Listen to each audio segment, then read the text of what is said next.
नमस्कार नीलिमा किचन को आपण मानक अनेक अनेक स्वागत। आज मु आपण मानक सहित शेयर करी पणस कठार एक चटपटा रेसिपी।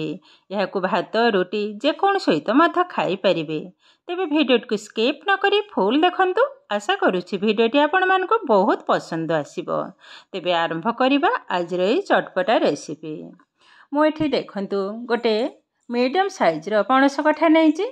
आ ये रेसिपी पणस कठाटा टिके कषि हेले भल तो काटिले जना पड़िबो पणस कठाटा कषि ना मंजी हो जाइछि।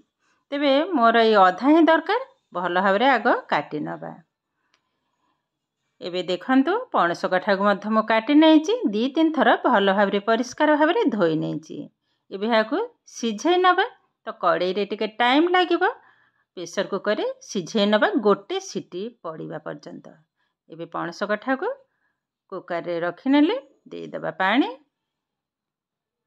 स्वाद अनुसार लुण एवं सामान्य टिके हल्दी पाउडर। बस एबे कभर करने भी गोटे सीटी पड़िबा पर्यंत अपेक्षा करिबा। तापर ताको संगे संगे खोल देबे नहेले अधिका सिझी हे जिवो। एबे देखंतु पणस कठा तो सिझी हेछि ताको बंध बाहर कर नैछि। आ कठाटा देखंतु बहुत नरम हे जाइछि। एई भल भाव रे ही दरकार।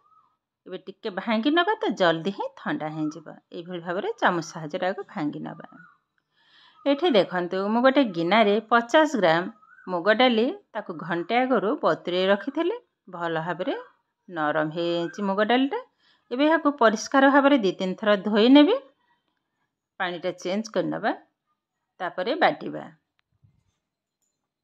इपटे देखंतु पणस कठा भी हमर एकदम ठंडा हे गलानी। एबे गोटे मिक्सिंग जार रे नै नबा दरदरा टाइप रो बाटी नबा। एकदम प्लेन करिबेनी आ जमा भी पानी देबेनी। पानी देले रेसिपीटा जमा भी भल हबनी। बाटी नबा। एबे देखंतु पणस कठा को एई भली भाव रे आग सबु जाक बाटी नेबे एकदम सुखिला सुखिला। देखंतु केतेटा सुंदर हेछि। आ ई जो बटाटा ठीक एई भली भाव रे दरदरा टाइप रो ही हबा। एबे साइड कर नबा मुग डालटा को बाटी नबा। दे दबा जार रे डाली।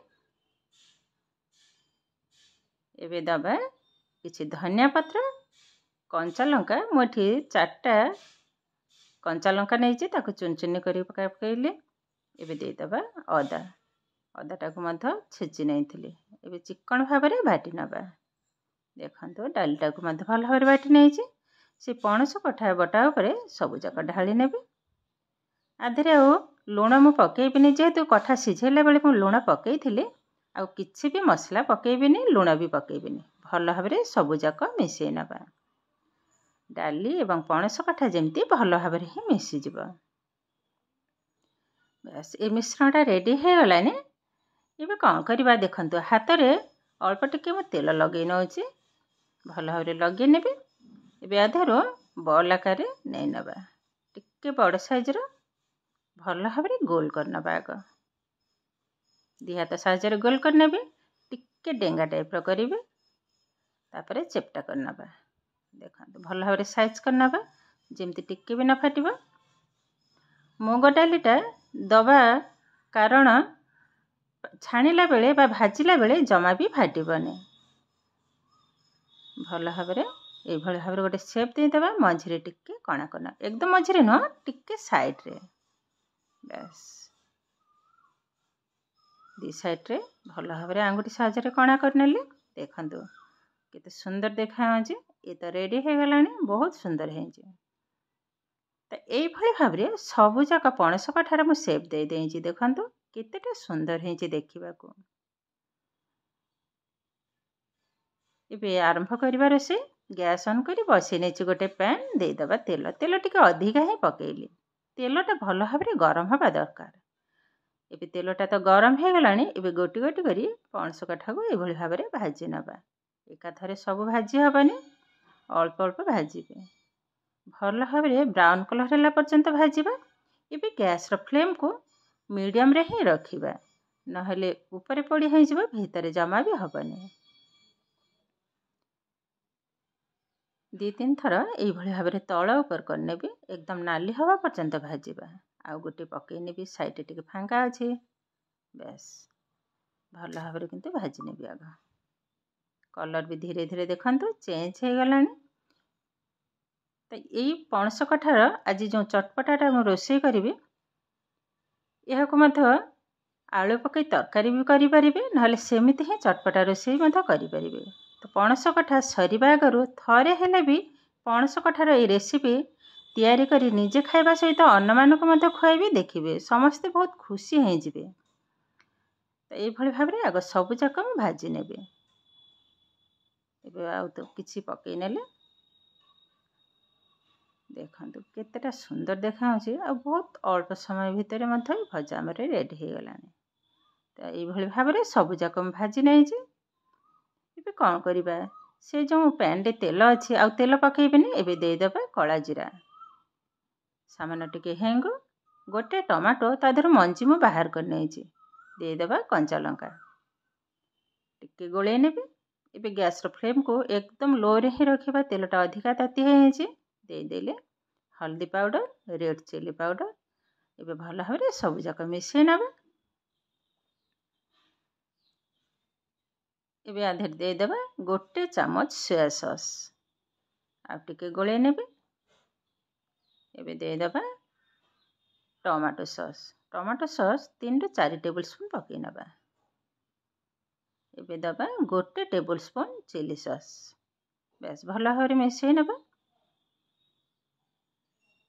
बास्नाटा बहुत सुंदर आसुचे अल्प टिके पानी पकई ने बेसी दबा दरकार नहीं 3 ରୁ 4 टेबल स्पून पकई नबा।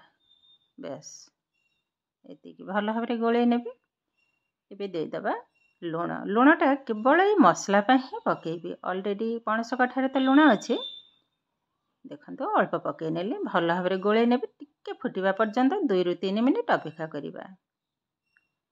एबे देखंतु 2 मिनिट पर ये मसलाटा मोर रेडी हो गलानी। एबे भाजी रखिथिबा पणस कठा को ढाली नेले भल भाव में मिसई नबा।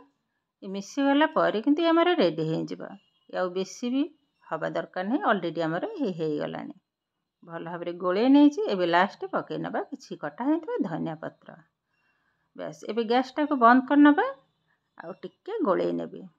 देखंतु केते सुंदर भाव में चटपटा पणस कठा रेसिपी हमर रेडी हो गलानी। एबे गोटे प्लेट को मत बाहर कर नेबे।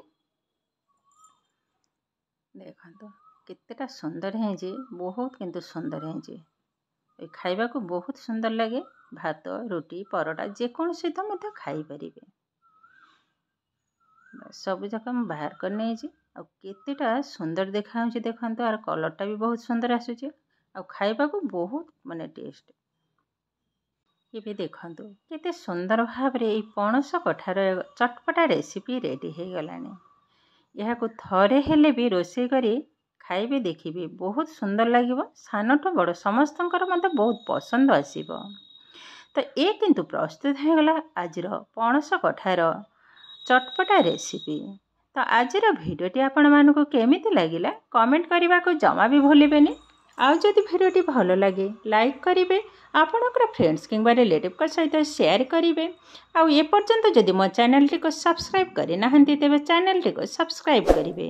एमती आहरी नुआ नुआ भिडियोर नोटिफिकेशन पाइबापी पाखरे थिबा बेल आइकन को क्लिक करेंगे। ताहले आज पई रहुचे पुणी देखा हबो आउ एक नुआ भिडियो रे।